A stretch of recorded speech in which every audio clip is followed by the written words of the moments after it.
একটা মানুষকে উপরে তোলার জন্য এত জিকির করা, এত আলোচনা করা হয়েছে। আমার মনে হয় এত জিকির যদি আল্লাহর আমরা করতে পারতাম, আমরা আল্লাহর ওলি হয়ে যেতাম।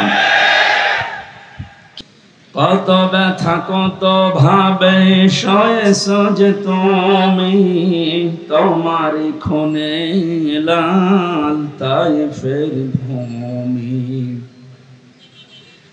ফেরেশতা এসে চাই ধ্বংসের হুকুম, লৌহ মাখা মোহাম্মদ প্রাণেতে হাসরাত। হে আল্লাহ ক্ষমা করো এ তায়েফবাসীর,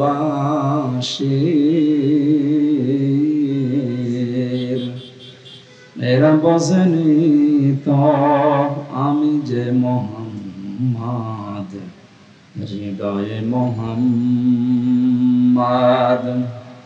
আলহামদুলিল্লাহ। চট্টগ্রাম ধনিয়ালাপাড়া মহল্লা কমিটি কর্তৃক আয়োজিত মহাবিশ্বের মহাবিশ্ব, আমাদের মালিকের মুখের পবিত্র বাণী কোরআন কারীম, এ বিশ্বের সর্বশ্রেষ্ঠ নেতা, সর্বশ্রেষ্ঠ মানুষ মুহাম্মদুর রাসূলুল্লাহ সাল্লাল্লাহু আলাইহি ওয়াসাল্লাম, তার জীবনের উপরে আজকের এই আলোচনা অনুষ্ঠান। সিরাতুন নবী সাল্লাল্লাহু আলাইহি ওয়াসাল্লামের পবিত্র মাহফিলের স্বনামধন্য সভাপতি, বিশিষ্ট ইসলামী চিন্তাবিদ, শিক্ষাবিদ, বায়তুশ শরফ চট্টগ্রামের শ্রদ্ধাভাজন দায়িত্বশীল পরিচালক পীর সাহেব আলহাজ মাওলানা আব্দুল হাই নদভী দামাত বারকাতুহুমুল আলিয়া, মঞ্চে বসা ওলামায়ে কেরাম, সামনে বসা মুসলমান ভাইরা, পর্দার আড়ালের সম্মানিতা মা এবং বোনেরা, প্রশাসনের ভাইরা, বিশেষ করে যার মাধ্যমে সেই কুষ্টিয়া থেকে পর্যন্ত কোরআনের কথাগুলো বলার জন্যে, বিশ্বনবীর জীবনী থেকে কিছু শোনার জন্য এসেছি, বড় ভাই জনাব জাহিদ হোসেন, সবাইকে নিয়ে আল্লাহর দরবারে শুকরিয়া জানাচ্ছি আল্লাহর গোলাম হিসাবে। আলহামদুলিল্লাহ। দরুদ আর সালাম পড়ছি আমাদের নবী মুহাম্মদুর রাসূলুল্লাহ সাল্লাল্লাহু আলাইহি ওয়াসাল্লামের প্রতি। রাত গভীর হয়ে গেছে, এই সময় মাহফিল শেষ হয়ে যাওয়ার দরকার ছিল। বাংলাদেশ সহ বিশ্বে কোরআনে কারিমের কথা যারা বলে, তার ভেতরে অন্যতম এ বাংলাদেশের গর্ব, বিশ্বনন্দিত মুফাসসির কোরআন শহীদ আল্লামা দেলাওয়ার হোসাইন সাইদী রহমাতুল্লাহ আলাইহি। উনি সর্বোচ্চ কথা বলতেন, আমরা দেখতাম রাত 10টা 10:30টায় মাহফিলগুলো শেষ হয়ে যেত। আমরা কি তার চাইতে বড় বক্তা হয়ে গেছি যে আমাদের রাত 11টায় আপনারা তোলেন? এই জন্য স্থান কাল পাত্র ভেদে বাস্তবতার সাথে কাজ করা লাগবে।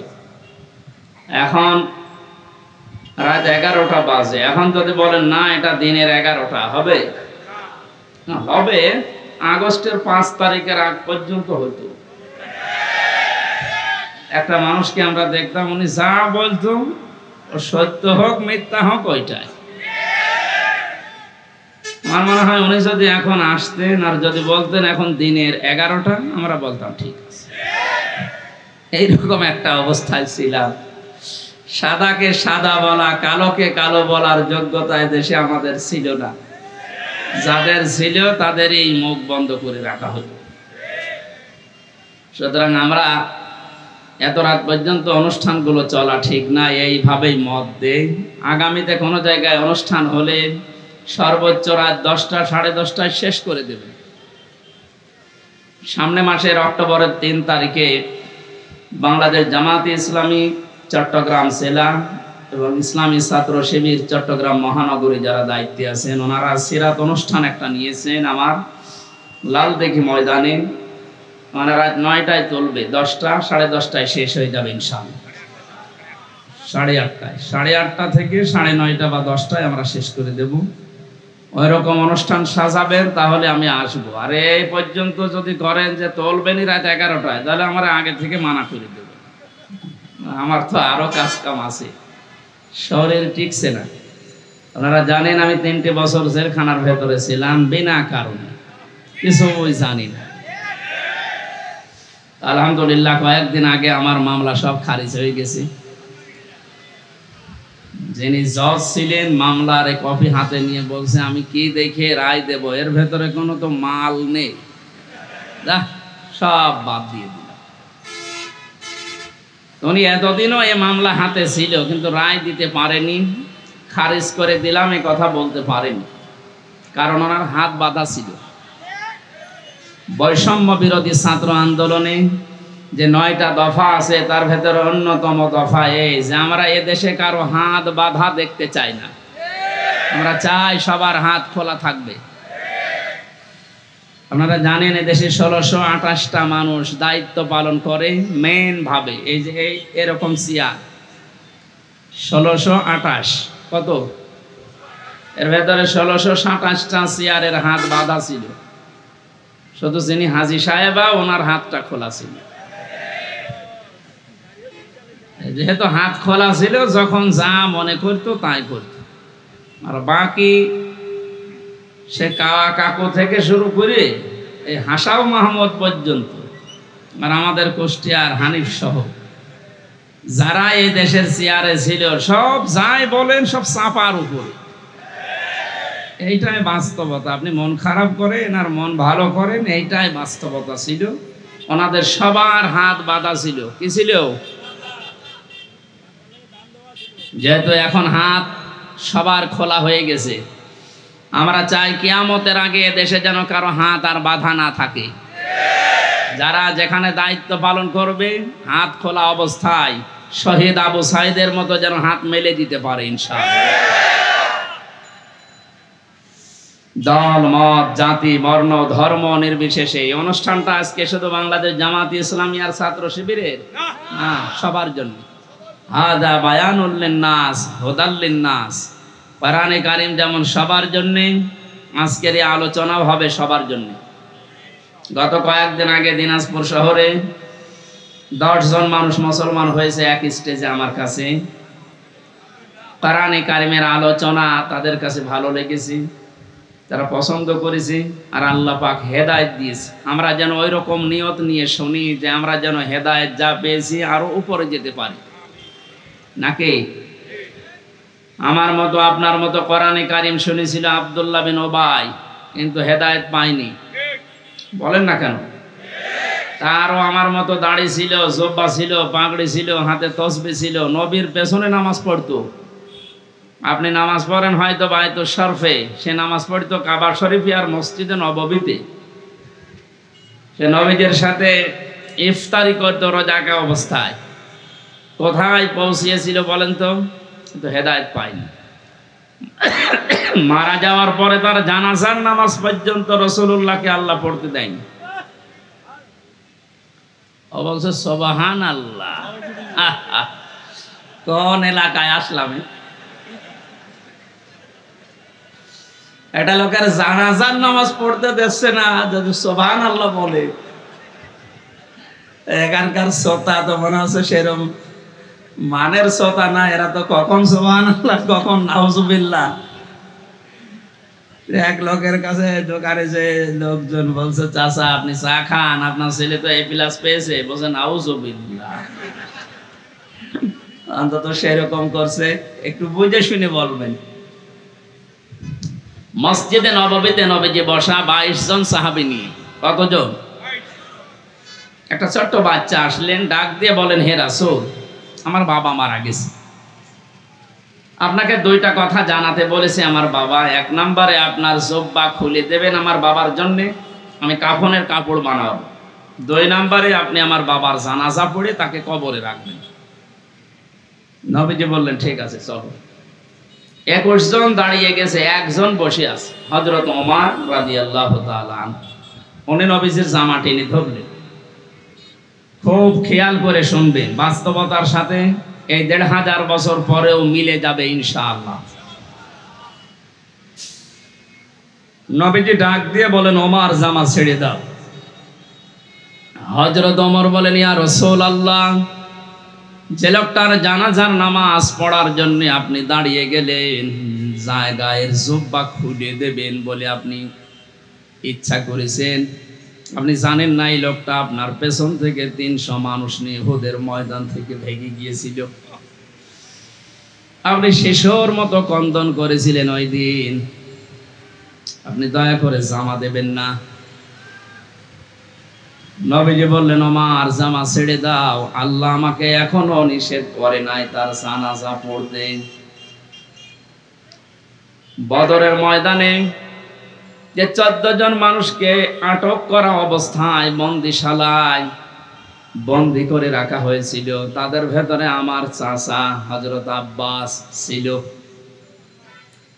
তাকে এত টাইট করে বেঁধে রাখা হয়েছিল। রাতের বেলা বন্দীদেরকে আমি দেখতে গেলাম, যে দেখি আমার চাচা কাতরাচ্ছে।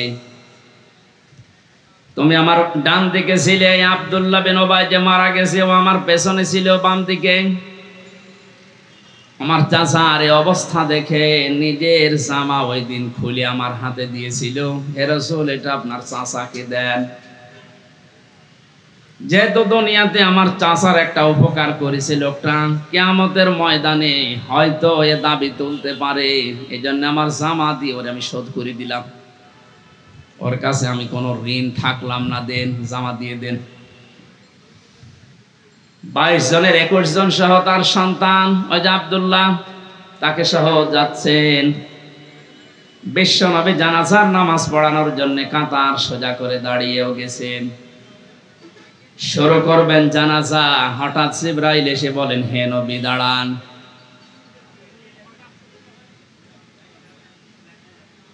ইস্তাগফির লাহুম আও লা তাস্তাগফির লাহুম ইন তাস্তাগফির লাহুম ৭০ মাররাতান ফালাই ইয়াগফিরাল্লাহু লাহুম ইলা আখির আয়াত। সূরা তাওবা ১০ নম্বর পারা ১৯ নম্বর পৃষ্ঠার প্রথম নাম্বার লাইনের ৮৪ নম্বর আয়াত। এটা ৮০ নম্বর আয়াত।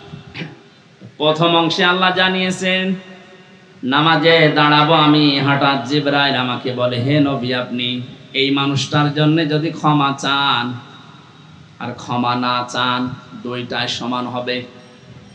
এমনকি এর জন্য যদি ৭০ বারও ক্ষমা চান, আল্লাহ মাফ করবে না। তাফসীরে হাক্কানি মুফাসসির লিখেছেন, আল্লাহ পাক বলেন ৭০ মাররাতান পর্যন্ত বলার পরে জিবরাইল থেমে গেছে, কথা বলে না। নবীজি বলেন, আমি মনে মনে ভাবছিলাম ৭০ বার ক্ষমা চাইলে যদি আল্লাহ ক্ষমা না করে, এই লোকটার জন্য আমি ৭১ বার ক্ষমা চাবো। কতবার? আল্লাহ তো ৭১ বারের কথা এখানে দেয়নি, ৭০ বারের কথা দিয়েছেন। চট্টগ্রামবাসী, মাথায় যদি মগজ থাকে, বুদ্ধি যদি থাকে, একটু বুদ্ধি খাটান, মেধা খাটান। ৭০ বার নবীজি মাফ চাবে তার জন্য নিয়ত করছে। হঠাৎ জিবরাইল পরের শব্দগুলো নাযিল করলেন, হে নবী, এর জন্য ৭০ বার না, ফালাই ইয়াগফিরাল্লাহু লাহুম। ইয়াগফির এটা মজারে, বর্তমান, ভবিষ্যৎ, প্রেজেন্ট, ফিউচার।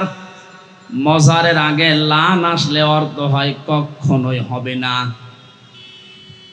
হে নবী, আপনি এর জন্য শুধু না, এই যে মাঝখানে ফা আছে আর শেষে আছে হুম, আজকের এই দিন থেকে কিয়ামত পর্যন্ত এই লোকটার মতো চরিত্র যারা এই দুনিয়াতে বানাবে, তাদের জন্য ৭০ বার ৭১ বার না, কিয়ামত পর্যন্ত যদি আপনি নবী হয়েও মাফ চান, আল্লাহ মাফ করছে না, করবে না। আল্লাহ এখানে সরাসরি যদি আব্দুল্লাহ বিন উবাই এই শব্দটা দিয়ে দিত, তাহলে আয়াতটা আমি পড়তাম না।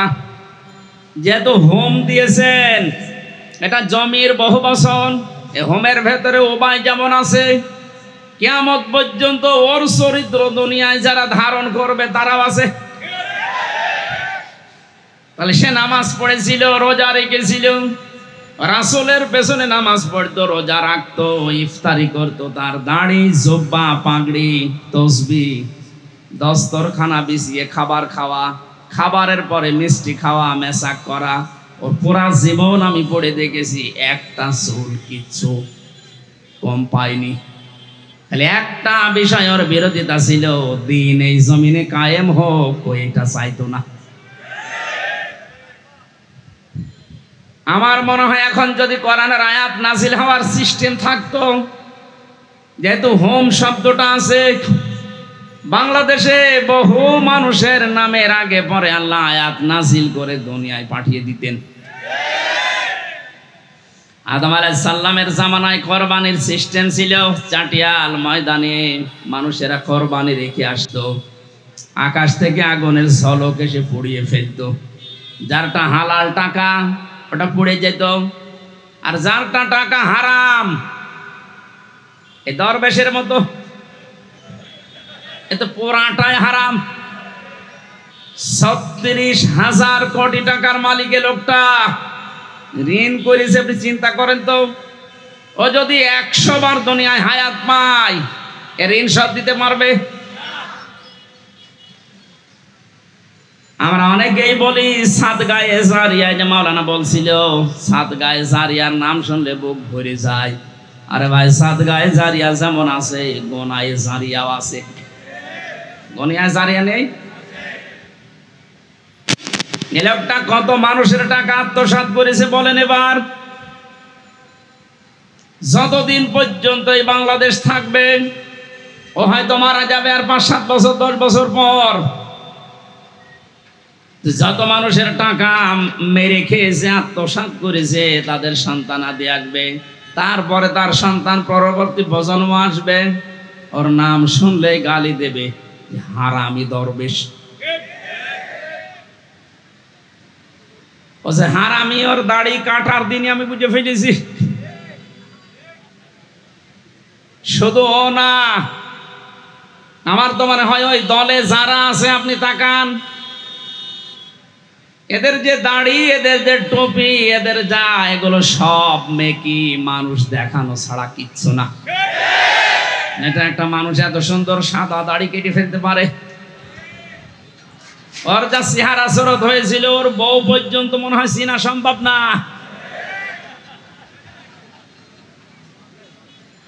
হোমটা দিয়ে যেহেতু আমরাও ঝামেলায় আছি, এই জন্য আমরা যেন ঝামেলায় পড়ে না যাই, সতর্ক হই।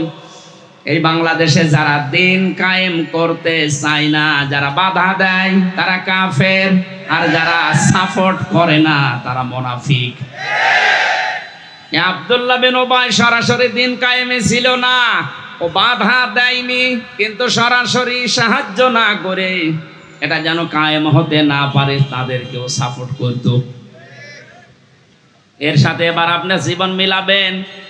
দিন কায়েম নিজে করেন না, এই জমিনে দিন কায়েম হোক, আল্লাহর দিন, এটা আপনি চান না, চেষ্টা নেই। যারা করছে আপনি তাদের বাধা দিচ্ছেন এবং সাপোর্টও করেন না তাদের। এবং যে মানুষগুলো দিন কায়েমের বিরুদ্ধে আছে, আপনি তাদের তলে তলে সাপোর্ট করেন। কথা বললেন না কেন? এই আচরণ যারা করছেন, তারা যদি মনে করেন আমি তো নামাজ পড়ি, রোজা রাখি, হজ করে এসেছি, এরপরও আল্লাহ আমারে মাফ করবে না, মানে হ্যাঁ, শোনেন এবার সূরা আরাফ ৮ নাম্বার পারার ২০ নাম্বার পৃষ্ঠার ৩ নাম্বার লাইনের ৮৩ নাম্বার আয়াত সূরা আরাফের।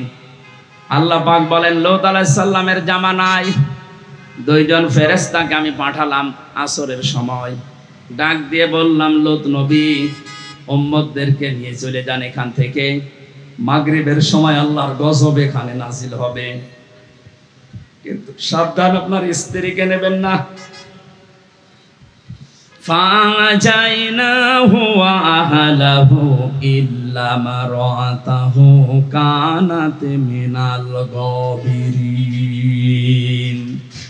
খুব খেয়াল করে শোনেন, আমি গতানুগতিক কথা বলছি না, শিক্ষা নিয়ে আসবো এখান থেকে ইনশাআল্লাহ। কোন সূরা বললাম? আরাফ আয়াত নাম্বার 83। বলেন বলেন। যত তাফসির আছে বাংলা এখন বেরিয়েছে, এগুলো মিলিয়ে দেখবেন একটা বাস্তবতা চলে আসবে সামনে। ইল্লাম রাতাহু, আপনি স্ত্রীকে নেবেন না। কারণ কি? লূত নবীর স্ত্রীর চরিত্র খারাপ ছিল না। কোন নবীর স্ত্রীর চরিত্র দুনিয়ায় খারাপ ছিল না, তারা চরিত্রহীনা ছিল না। কারণ কোন নবীর রক্ত আল্লাহ কোন হারাম জায়গায় প্রবেশ করার নাই।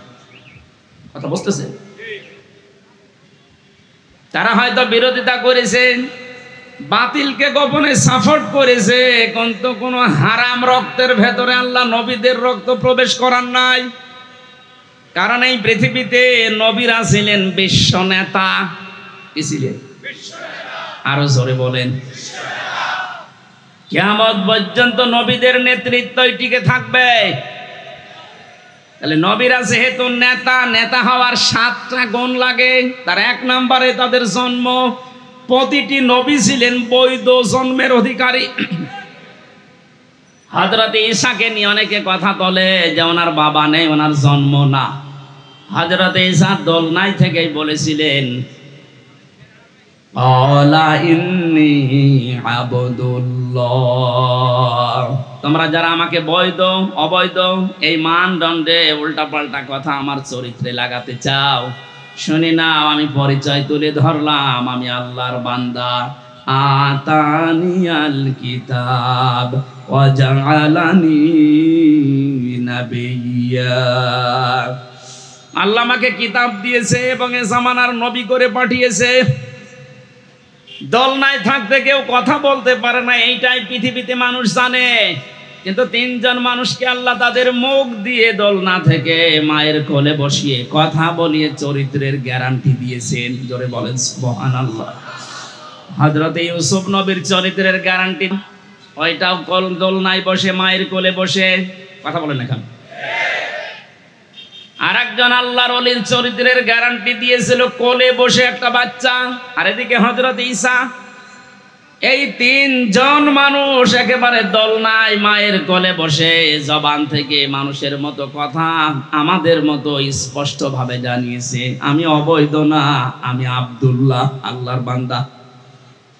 কেন আমি আল্লাহর বান্দা দাবি করছি? আল্লাহ আমাকে কিতাব দিয়েবে সামনে এবং জামানার নবী করে আমাকে আল্লাহ পাঠিয়েছেন। ও চট্টগ্রামবাসী, এখান থেকে মুফাসসিরিন ইকরাম শিক্ষা বের করেছেন, পৃথিবীর প্রতিটি নবী যেহেতু জামানার নেতা, আর নেতাদের 7টা বৈশিষ্ট্যের প্রথম বৈশিষ্ট্য তারা কোনোদিন অবৈধ না।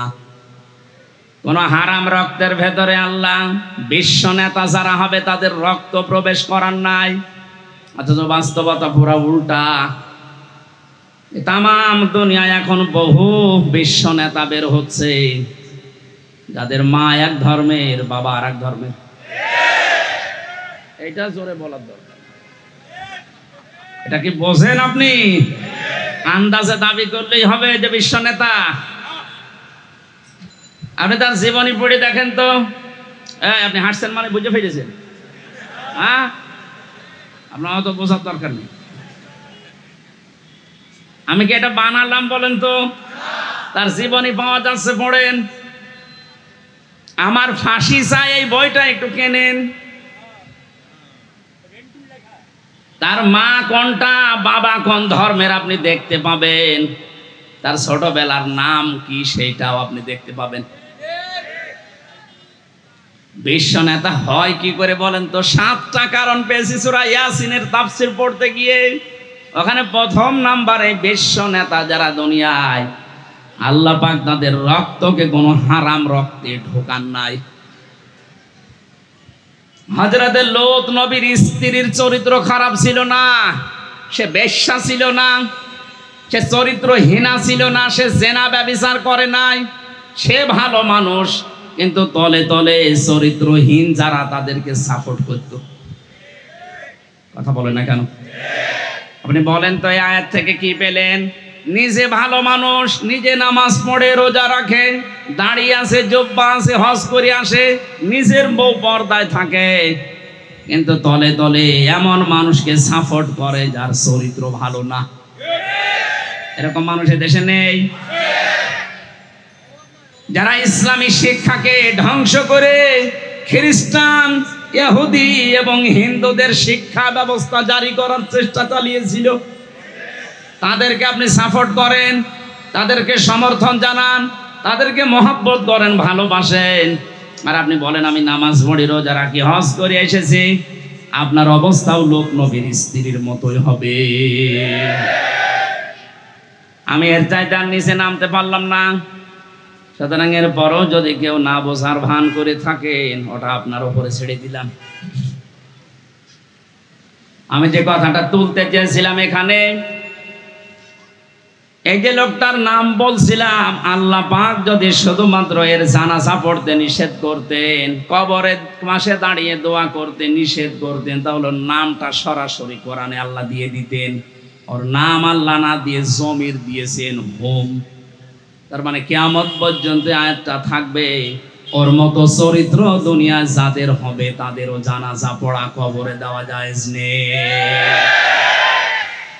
জেলখানাতে আমার সাথে মাওলানা মামুনুল হক 3 বছর আমার পাশের রুমে ছিলেন। এক জায়গায় সকালের আর দুপুরের খাবারটা আমরা খেতাম। মাঝে মাঝে আমারে বলতো, হামজা বাইরে যদি যেতে পারি জীবনে কোনোদিন কাফেরদের জানাজা পড়াবো না। বলতাম, ভাই আপনি কাফের পাচ্ছেন কোথায়? কাফের নেই মানে?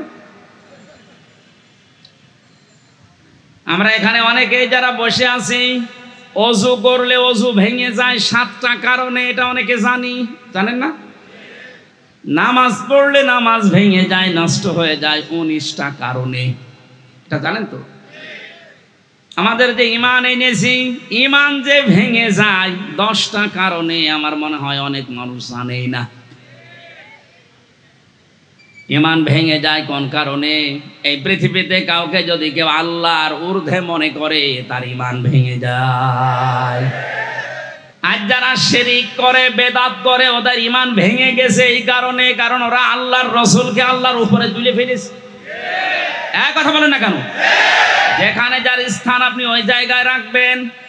আল্লাহর উপরে রাসূলকে তুলে ফেলেছেন, এই জন্য আপনি শিরিক করছেন, বেদাত করছেন, আপনার ঈমান ভেঙে গেছে।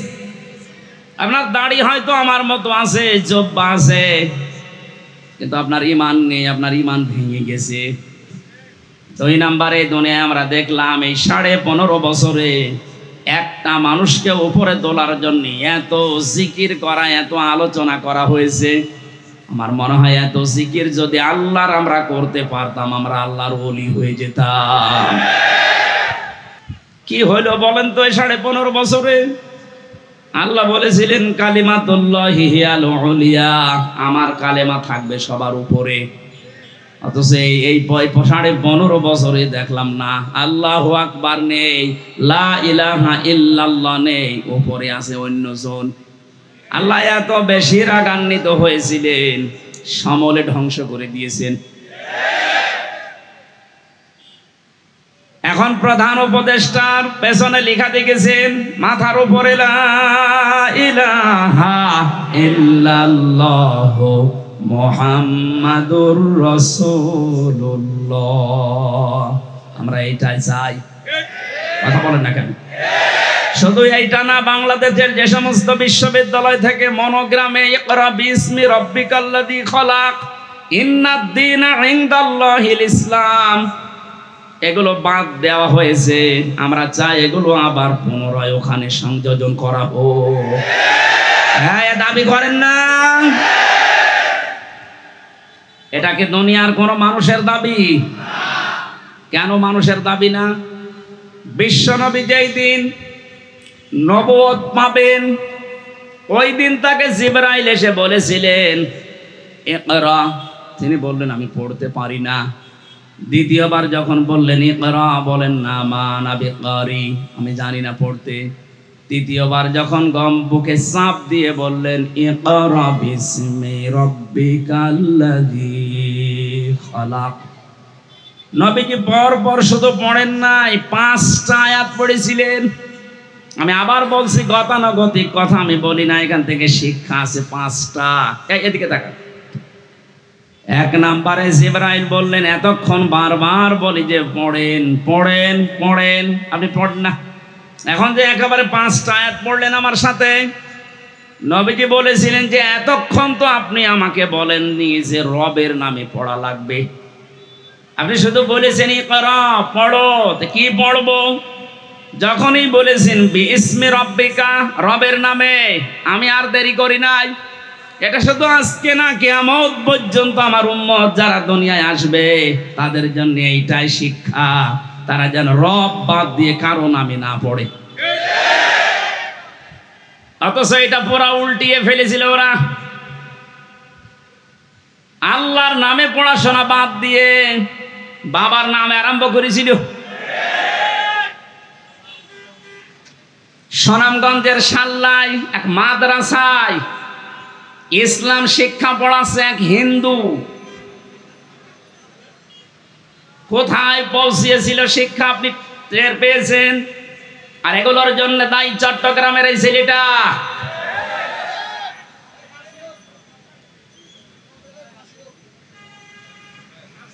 কোথায় পাঠিয়েছে আমাদেরকে শিক্ষায়, যেখানে নবীজি নবুয়ত পাওয়ার প্রথম তিনি বললেন না আমি কি পড়বো, আপনি তো এতক্ষণ পর্যন্ত রবের নাম বলেননি।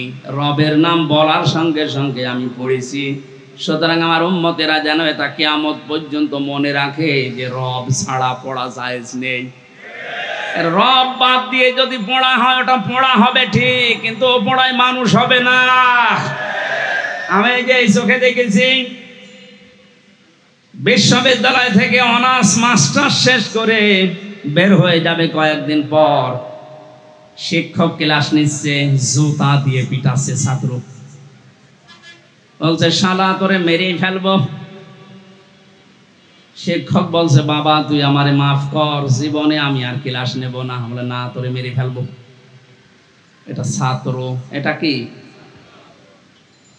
আমি তোকে এইটাও দেখেছি, যারা বিসমি রব্বিকাল্লাযী খালাক রবের নামে পড়া আরম্ভ করে, বয়স মাত্র 6.5-7 বছর, শিক্ষক অজু করছে, ছাত্র পায়ে পানি ঢেলে দিচ্ছে।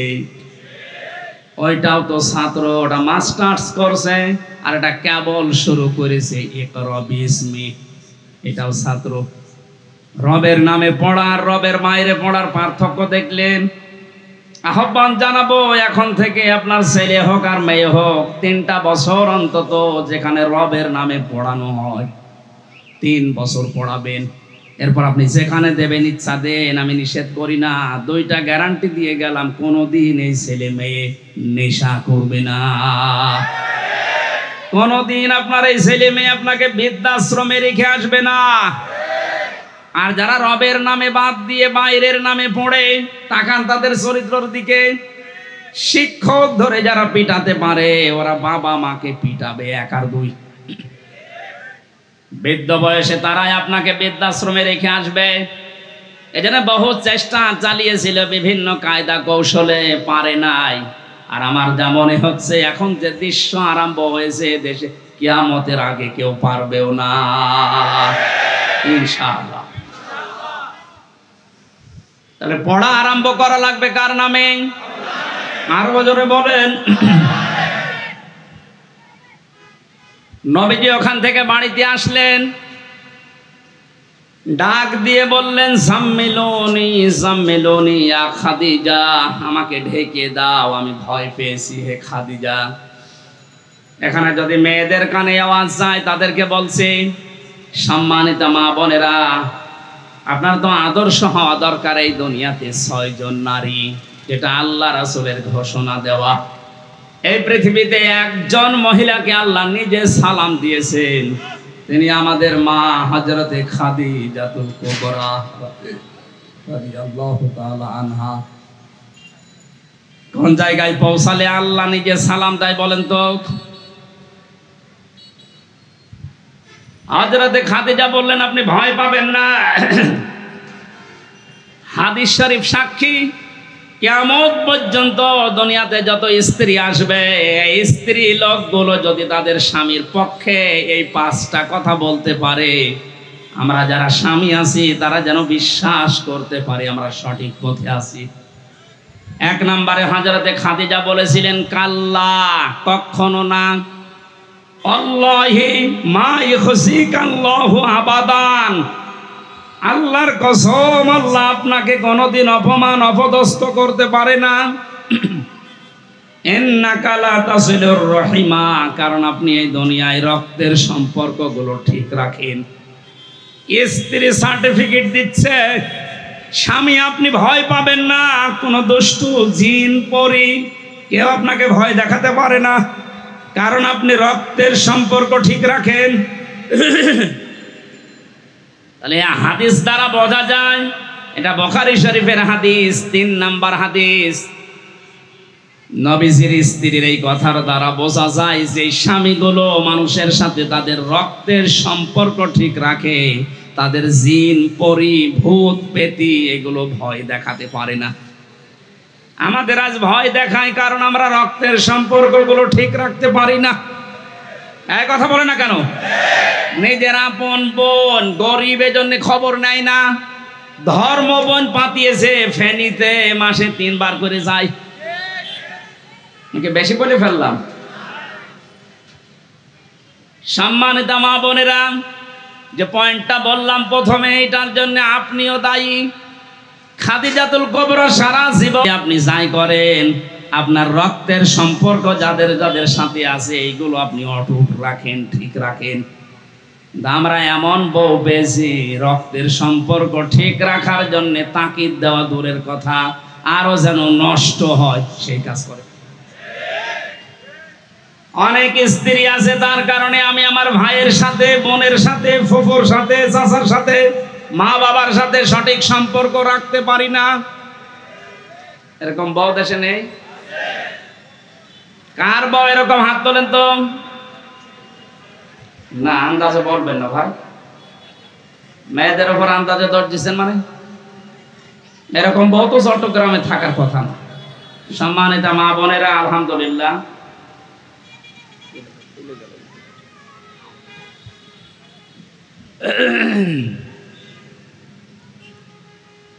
দুই নম্বরে হযরতে খাদিজাতুল কুবরা জানিয়েছিলেন, পৃথিবীর মহিলারা যদি চাও যে আমার স্বামী বেশি দিন বেঁচে থাক, আমার স্বামীর ইজ্জত, সম্মান, টাকা পয়সা এগুলো আরো বেড়ে যাক, তাহলে তুমি সব সময় স্বামীকে তাকিদ দেবে যে স্বামী তুমি যাই করো অন্তত রক্তের সম্পর্কগুলো ঠিক রাখো। কোরআনে কারীম জানিয়েছে, ইয়াসআলুনাকা মাযা ইউনফিকুন কুল মা আনফাকতুম মিন খায়রিন ফালিল ওয়ালিদাইনি ওয়াল আকরাবিন, ইলা আখির আয়াত। সূরা বাকারার ভেতরে আছে 2 নম্বর পারা 12 নম্বর পৃষ্ঠা 13 নম্বর লাইনের 215 নম্বর আয়াতের প্রথম অংশে আছে। এটা তাফসিরে ইবনে কাসির পাবেন।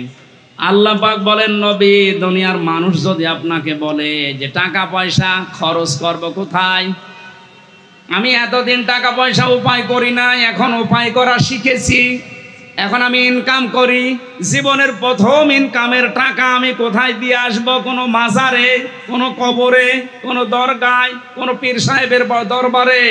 আল্লাহ বলেন না, প্রথম পয়সা জীবনে উপায় করলেই খরচ করবা ভালো কাজে। কি কাজে? বলেন বলেন। এই ব্যাখ্যাটা যদি আমরা বাংলাদেশে যত পীর সাহেব আছে তাদের কাছে ছেড়ে দিতাম, তারা তাদের নিজের দরবারের দিকে টেনে ব্যাখ্যা করতো যে ভালো কাজ পাও না, এ দরবারে দিয়ে যাও, এটাই ভালো কাজ। কথা বলেন না কেন? যারা এদেশে ইসলামী আন্দোলন করে তাদেরকে যদি বলতেন যে ভালো কাজ, ওরা বলতো ভালো কাজ খুঁজে পাচ্ছেন না, মিছিল হবে এখন, এখানে দিয়ে যান। কথা বলছেন এখন?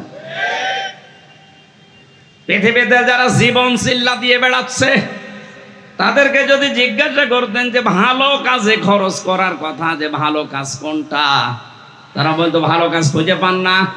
সকাল সন্ধ্যা যারা আল্লাহর দিকে মানুষকে ডাকে, 3 দিন 40 দিন জীবন চিল্লায় যারা চলে যাচ্ছে, এদেরকে দেন। কথা বলেন না কেন? আল্লাহ পাকের জন্য নিজের হাতে ব্যাখ্যা রেখেছেন, কারো হাতে ছেড়ে দেননি। রব্বুল আলামিন বলেন ভালো কাজ কোনটা, এবার শোন। ফালিল ওয়ালিদাইনি ওয়াল আকরাবিন। এ পৃথিবীতে যত ভালো কাজ আছে, এক নাম্বার ভালো কাজ হচ্ছে মা বাবার জন্য খরচ করা। সুবহানাল্লাহ বলতে পারেন নাই?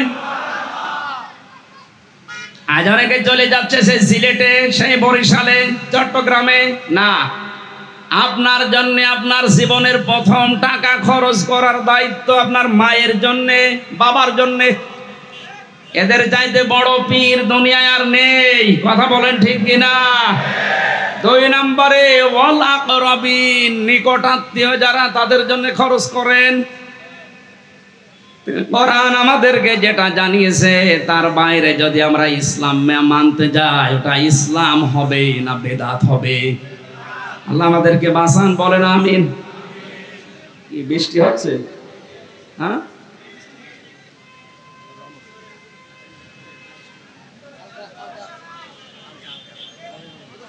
এখানে কিছু দেওয়া নেই, পুরাটা দেওয়া আছে। আর আমার মনে হয় এই মানুষগুলো ভেতরে ঢোকা যেত না, বাইরে তো বৃষ্টিতে ভিজছে, এভাবে তো হবে না ভাই। এক কাজ করেন, আমি সবাই দাঁড়িয়ে পড়েন, সবাই দাঁড়ান, ওনাদের ভেতরে ঢুকতে দিন। কি করবেন এখন?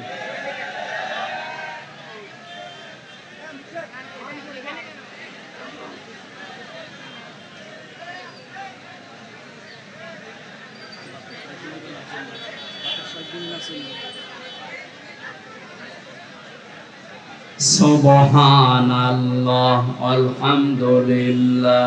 এই ভেতরে ঢুকতে পারলে ঢোকেন, নাই তো কোনো দোকানে মোকানে যান, কোনো দোকান পাটে যান, এখানে থাকবেন না, ভিজে যাবেন। এখান থেকে যান। রাস্তার উপরে আমার মনে হয় এভাবে না দিয়ে কোনো স্কুলে দিলে ভালো হতো। এইভাবে হয় না, সব সময় গাড়ি ঘোড়া চলছে, কখন কি হয়ে যায়।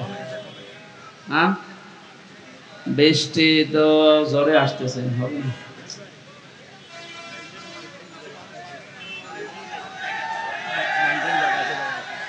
এই যে ব্যাংকারে, কি এই ব্যাংকারের জায়গা আছে?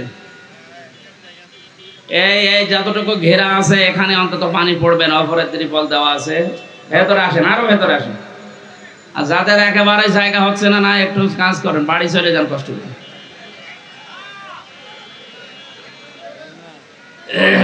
সুবহানাল্লাহ, আলহামদুলিল্লাহ, লা ইলাহা ইল্লাল্লাহ, সুবহানাল্লাহ। অনেক জোরে হয়ে গেল বৃষ্টি। এখানে মসজিদে যাওয়া যায় না? মসজিদে যান, এইভাবে হবে? কিভাবে দেখেন বৃষ্টি কত জোরে পড়ছে।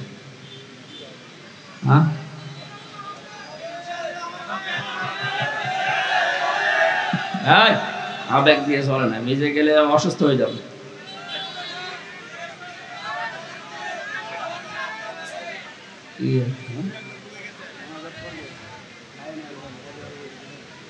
হবে বললে হবে, ওই মানুষগুলো বাঁচাবে কিনা? কষ্ট হলে মানুষকে।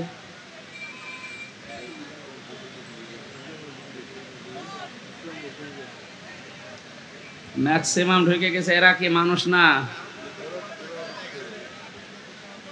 এভাবে তো হবে না। এই মার্কেটের ভেতরে তো মানুষ, কোথায় ঢুকবে?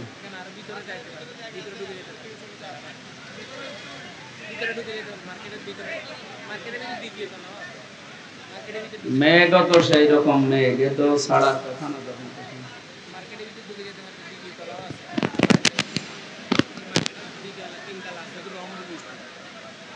বুঝলাম।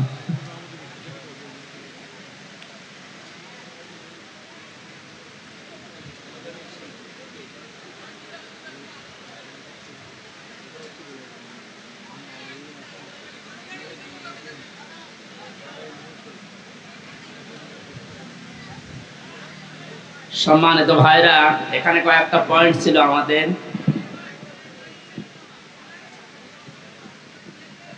যে যেই কাজ করে না, সেই কাজের জন্য যদি কাউকে দোষী বানিয়ে শাস্তি দেওয়া হয়, কিয়ামতের দিন ওই লোকটা আল্লাহর মামলার আসামি হয়ে যাবে। এই জন্য 15.5 বছর আমরা জানি, যারা সরকারি দলের বাইরে ছিলাম, সে যে দলে থাকি কম বেশি আমরা জুলমের শিকার হয়েছিলাম। যারা যারা এই জুলমের সাথে জড়িত, বাংলাদেশ জামাতে ইসলামের শ্রদ্ধাভাজন আমির ডাক্তার শফিকুর রহমান ঘোষণা দিয়েছে, আমরা সাধারণ ক্ষমা করে দিলাম, কিন্তু যারা ভিকটিম, যাদের দ্বারা অত্যাচারিত হয়েছেন, আপনি নির্ধারিত করে তাদের নামে মামলা হামলা যা করবেন করেন, কিন্তু বাকি সাধারণ কোনো মানুষ যেন কষ্ট না পায়। এটা খুব গুরুত্বপূর্ণ একটা পয়েন্ট উনি দিয়েছেন আমাদের জন্য। আমরা যারা ইসলামী আন্দোলন করি, এদেশে ইসলাম কায়েম হোক, এটা আমরা যারা চাই, ওনার এই কথাকে মেনে নেওয়ার আহ্বান জানাচ্ছি।